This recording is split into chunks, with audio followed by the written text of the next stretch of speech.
সুপ্রিয় শিক্ষার্থীরা, আসসালামু আলাইকুম। আশা করছি তোমরা ভালো আছো।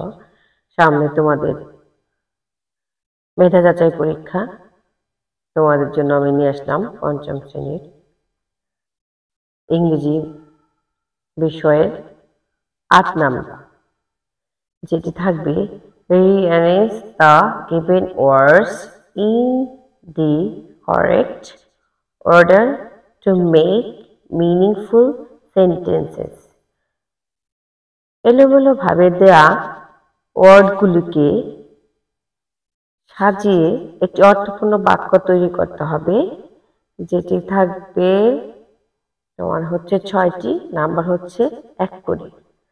আমরা যদি এই নাম্বারটি দেখি, ইন স্পিক আই ইংলিশ, আমাদেরকে প্রথমে সাবজেক্ট খুঁজে বের করতে হবে। এখানে আই হচ্ছে সাবজেক্ট, তাহলে আয়ের পরে সাবজেক্টের পরে ভার্ব খুঁজতে হবে। ভার্ব আমাদের আছে speak. I speak in English, আমি ইংরেজিতে কথা বলি। I speak in English. এরপরে আমরা বি নাম্বার দেখতে পাই, class is for let Rashid. Rashid যেহেতু আছে একজনের নাম, সেহেতু আমরা রশিদ, এখানে আমাদের রশিদ হচ্ছে সাবজেক্ট। রশিদ এরপরে আছে আমাদের ক্লাস ইজ ফর। এখানে রশিদের পর কি হবে? সাবজেক্টের পর ভার্ব হবে is. Rashid is late for class.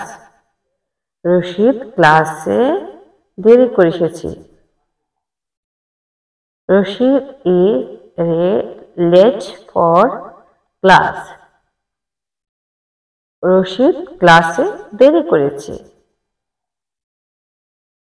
এরপর যদি আমরা সি নাম্বার দেখি, they many things have common, তাহলে আমাদের এখানে দেয়া আছে দে, ক্যাপিটাল লেটার দেওয়া যেহেতু, তাহলে এটি আমাদের সহজ হবে সাবজেক্ট সিলেক্ট করতে। দে, দের পরে আমাদের ভার্ব বসবে হ্যাভ।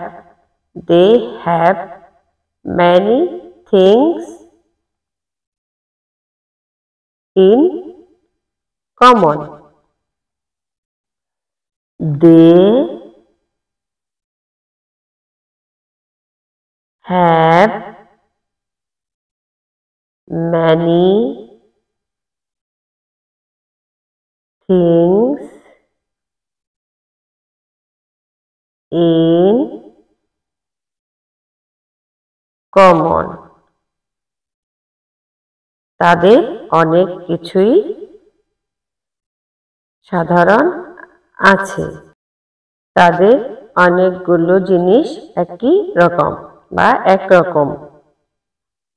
এরপর আমরা ডি নাম্বার দেখি, হোয়াট ফিজিস ওয়াজ প্রবলেম।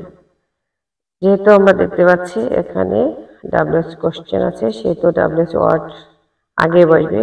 হোয়াট, এরপর ভার্ব হচ্ছে ওয়াজ ফিজিস প্রবলেম। হোয়াট ওয়াজ ফিজিস প্রবলেম, ফিজির কি সমস্যা ছিল?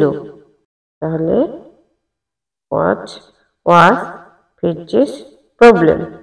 প্রবলেম যেহেতু এটা ডাব্লিউএস কোশ্চেন প্রশ্ন করা হয়েছে, সেজন্য আমরা শেষে প্রশ্নবোধক চিহ্ন দেব। এরপর আমরা যদি ই নাম্বার দেখি, what a bus does do driver. Question mark যেহেতু দেওয়া আছে, সেহেতু আমরা বুঝতে পারি যে এটা ডাব্লিউএস কোশ্চেন, যেহেতু ডাব্লিউএস ওয়ার্ড আছে, তাহলে what does A bus driver do. একজন বাস ড্রাইভার কি করেন বা বাস চালক কি করেন? তাহলে what does A bus driver do.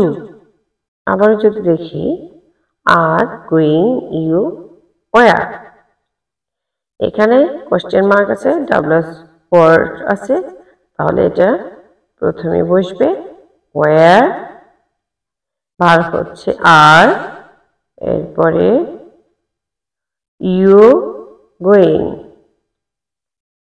where are you going তুমি কোথায় যাচ্ছ where are you going where are you going তাহলে শিক্ষার্থীরা তোমরা বেশি বেশি করে প্র্যাকটিস করবে তাহলে তোমরা ভালো মতো অ্যান্সারগুলি দিতে পারবে আর সবসময় মনে রাখবে যে আগে তোমাকে যে সেন্টেন্সটি তৈরি করো না কেন এর অর্থ যদি তুমি বুঝতে পারো তাহলে তুমি সঠিকভাবে এটা তৈরি করতে পারবে ধন্যবাদ সবাই ভালো থাকো আল্লাহ হাফেজ